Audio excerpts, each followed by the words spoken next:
Hello everyone, my name is Teofilo Soria III. I am from BSEE 2A, and in this video, we will be talking about the application of ordinary first-ordered differential equations on simple electric circuits.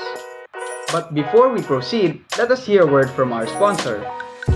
This video is sponsored by Raid Shadow Legends. In electric circuits, we need to first learn the different components, units, and definitions in order for us to understand the topic better.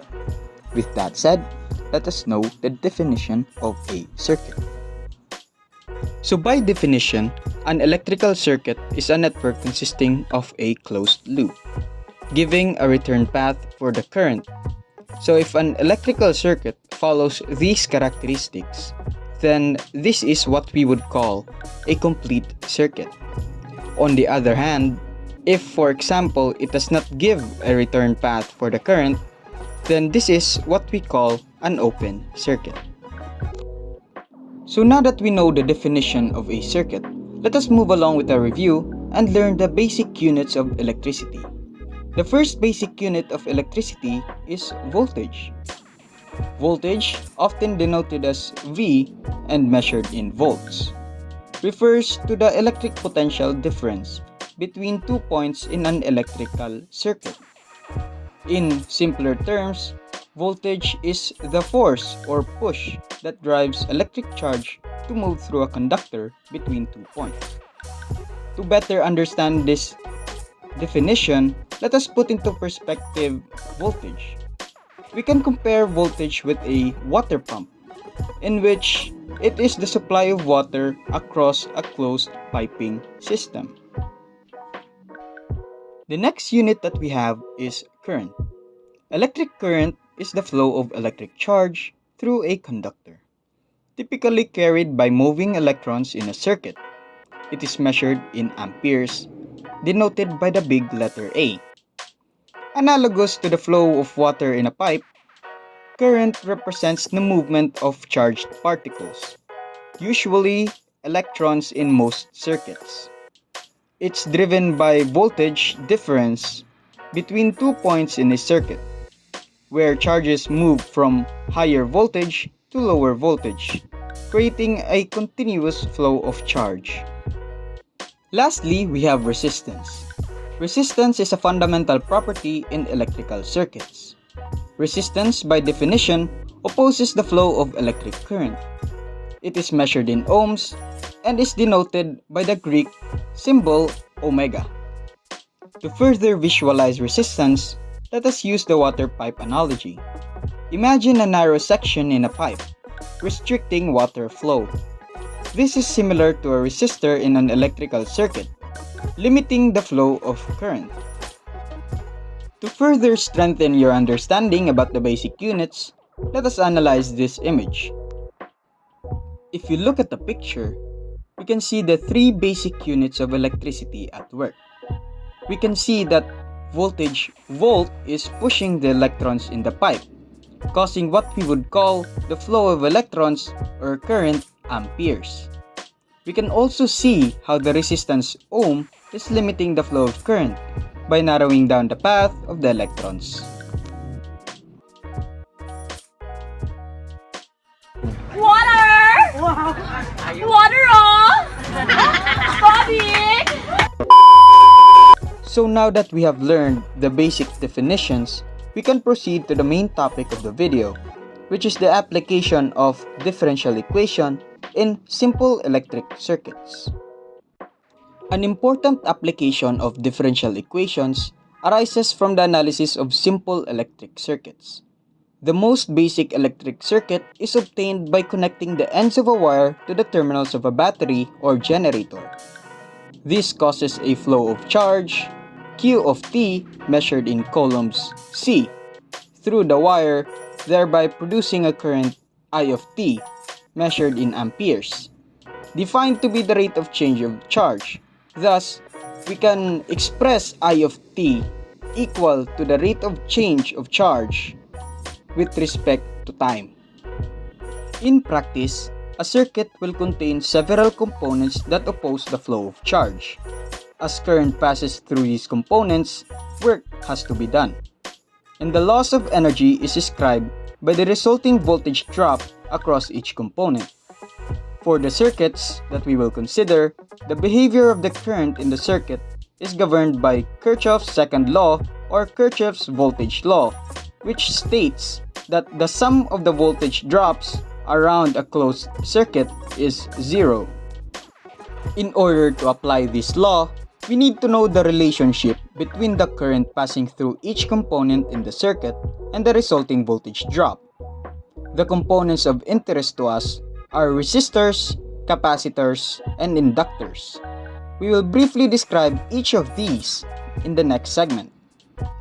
A resistor is a component that, owing to its constituency, directly resists the flow of charge through it. According to Ohm's law, the voltage drop delta V of R between the ends of a resistor is directly proportional to the current that is passing through it.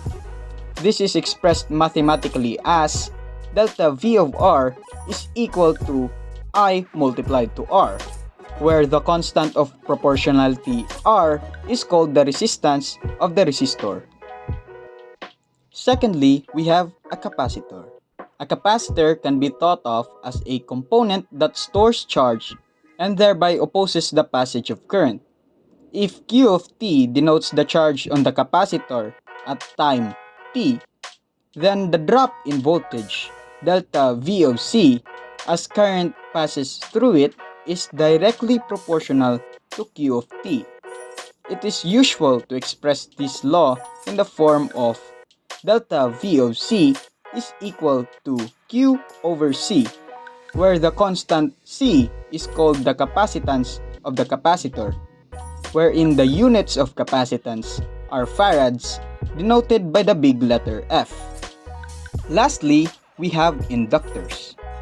This can be considered as a component that opposes any change in the current flowing through it. The drop in voltage as current passes through an inductor is directly proportional to the rate at which the current is changing. We write this as delta V of L is equal to L multiplied to the rate of change of current with respect to time, where the constant L is called the inductance of the inductor, measured in units of henries, denoted by the big letter H.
A few moments later.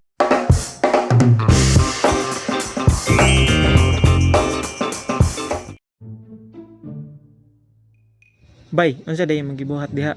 Unsa day na sila mga butang? Mag-compute ra ka sa total voltage drop sa circuit. Unsa day ng circuit bay? Circuit kay iko na siya a complete circular path that electricity flows through. Unsa day na silang mga gagmay?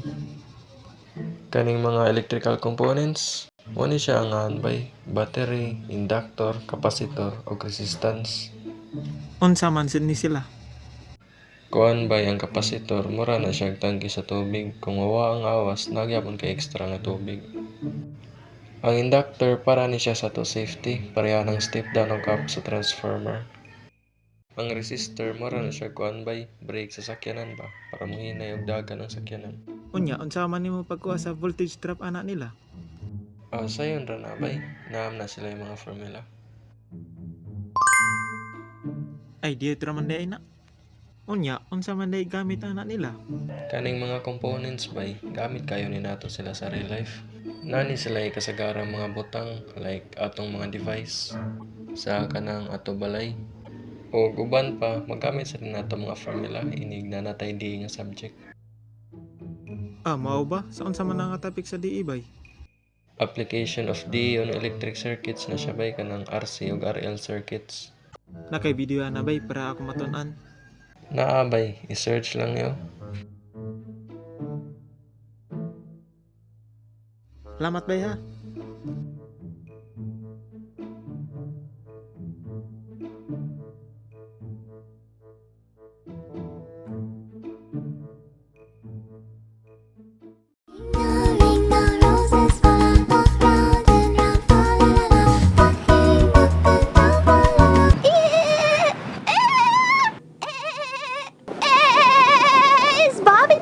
So now that we know the relationship between the current passing through each component and the resulting voltage drop, we can now go ahead and create a differential equation based on sample circuits. For this video, we will be tackling about series RL and RC circuits driven by a direct current voltage source. With that said, let us now begin with the RL series circuit. The RL series circuit, or what we call the resistor-inductor circuit, is made up of resistors and inductors connected in series with a direct current voltage source. To come up with the differential equation of an RL circuit, we need to use Kirchhoff's second law or Kirchhoff's voltage law, which states that the sum of voltages across a closed circuit is zero. Following this principle, we would obtain an equation delta V of R plus delta V of L minus E is equal to 0. Next, if we add E to both sides of the equation, we would have delta V of R plus delta V of L is equal to E. If we recall, delta V of R is equal to I multiplied to R, and delta V of L is equal to L multiplied to the rate of change of current with respect to time. Thus, if we substitute both of those values, we would have our final differential equation for the RL series circuit, which is equal to I multiplied to R plus L multiplied to the rate of change of current with respect to time equal to E, where L is the inductance in henries, R is the resistance in ohms, I is the current in amperes, and E is the voltage source or the electromotive force in volts. Next up, we have the RC series circuit, or in other words, the resistor-capacitor circuit. This type of circuit is made up of resistors and capacitors connected in series with a direct current voltage source. To come up with the differential equation of an RC circuit, we need to use Kirchhoff's second law, which would give us the equation delta V of R plus delta V of C minus E is equal to 0.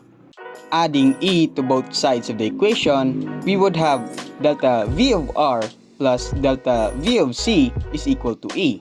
So, if we recall from our past discussion, delta V of R is equal to I multiplied to R, and delta V of C is equal to Q over C. And lastly, I is equal to the rate of change of charge with respect to time.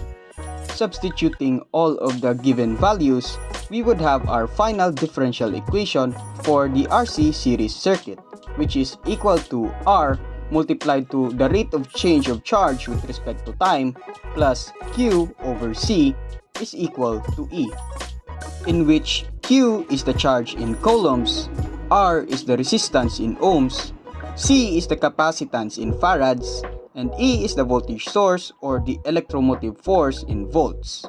So now that we know the differential equation of both the RL and the RC series circuit, we can now proceed to answering some sample problems.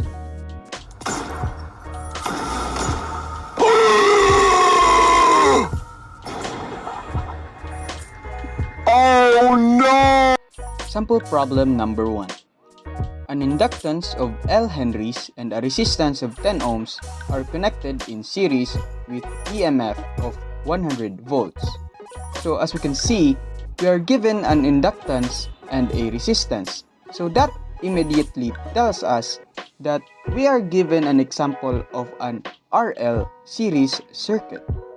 So if the current is initially 0 and is equal to 9 amperes after 1 second, find L and find the current after 0.5 seconds. So the solution to this problem is the differential equation of the RL series circuit, which is given by the equation I multiplied to R plus L multiplied to DI over DT equal to E. Substituting in the given values of the problem, we have 10I plus L multiplied to DI over DT equal to 100. Dividing both sides by L, we would have 10 over L multiplied to I plus DI over DT is equal to 100 over L. If we rearrange this equation, we would have DI over DT plus 10 over L multiplied to I is equal to 100 over L. So if we look closely at this equation, we can see that this is an example of a first-ordered linear differential equation that is linear in the variable I. Recalling from our past studies, dy over dx plus p of x multiplied to y is equal to q of x is the form of a first-ordered linear differential equation that is linear in the variable y and has the solution y multiplied to phi is equal to the integral of phi multiplied to q of x dx, where phi is the integrating factor which is equal to e to the power of p of x dx. Since we now know that we have a first-ordered linear differential equation, we just need to substitute the variables of the solution with I and t and consider any other variables as a constant. Substituting, we would have I multiplied to e to the power of the integral of 10 over L dt is equal to the integral of e to the power of 10 over L dt multiplied by 100 over L dt plus c. Simplifying the equation, we would have I multiplied to e to the power of 10t over L is equal to 100 over L multiplied to the integral of e 10 to the t over L dt plus c. In order for us to evaluate this integral, we need to recall from our integral calculus the method of u substitution. So we need to let u be equal to 10t over L. Differentiating both sides, we would have du is equal to 10 over L dt. Plugging in the values, we would have I multiplied to e to the power of 10t over L is equal to 100 over L multiplied to the integral of e to the u multiplied to L over 10 du plus c. Simplifying further, we have I multiplied to e to the power of 10t over L is equal to 10 e to the u plus c. But we know that the value of u is equal to 10t over L.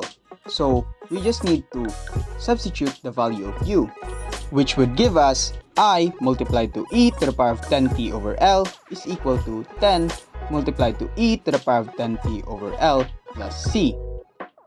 Dividing both sides of the equation by e to the power of 10t over L, we would be left with I is equal to 10 plus C over e to the power of 10t over L.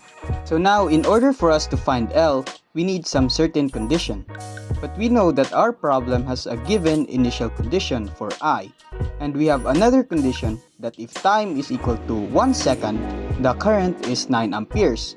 So what we need to find first is to find the value of C by plugging in the initial condition. The initial condition is at I is equal to 0 and t is equal to 0. Plugging this into the equation would give us 0 is equal to 10 plus C over e to the power of 10 multiplied to 0 over L, which simplifying would give us the value of C, which is equal to negative 10. Now that we have the value of C, we can use the second condition, which is at t is equal to 1 second and I is equal to 9 amperes, which would give us 9 is equal to 10 minus 10 over e to the power of 10 multiplied to 1 over L. Multiplying both sides of the equation by e to the power of 10 over L would give us 9 e to the power of 10 over L is equal to 10 e to the power of 10 over L minus 10, which can be simplified into 10 is equal to e to the power of 10 over L. Setting the natural log of both sides would give us ln 10 is equal to 10 over L. Finally, we have the value of L, which is equal to 10 over ln 10, or L is equal to 4.34 henries. For the second question, we need to find I at time t. Since we already have the model equation or the particular solution, we can find the value of I at any time t, as long as we know the value of L. So at time 0.5 seconds, the current is 6.84 amperes. Nice. Sample problem number 2. In a series RC circuit, R is equal to 5 ohms, C is equal to 0.01 farad, and E is equal to 100 volts. When T is equal to 0 and I is equal to 0, find the charge at any time t. So the solution for this problem is the differential equation of a series RC circuit, which is equal to R multiplied to dq over dt plus q over C is equal to E. Substituting the given values of the problem, we would get 5 multiplied to dq over dt plus q over 0.01 is equal to 100. And multiplying both sides of the equation by 1 over 5 would give us dq over dt plus 20q is equal to 20, which in inspection is a first-order linear differential equation that is linear to the variable q. So following the procedure in solving a first-order linear differential equation, we would get q multiplied to e to the power of 20t is equal to 20 integral of e to the power of 20t dt plus c. So evaluating the integral by u substitution, we would get q multiplied to e to the power of 20t is equal to e to the power of 20t plus c. Dividing both sides by e to the power of 20t, we would get q is equal to 1 plus c over e to the power of 20t. So, can we now get the charge at any time t? No, since we still do not have the value of c.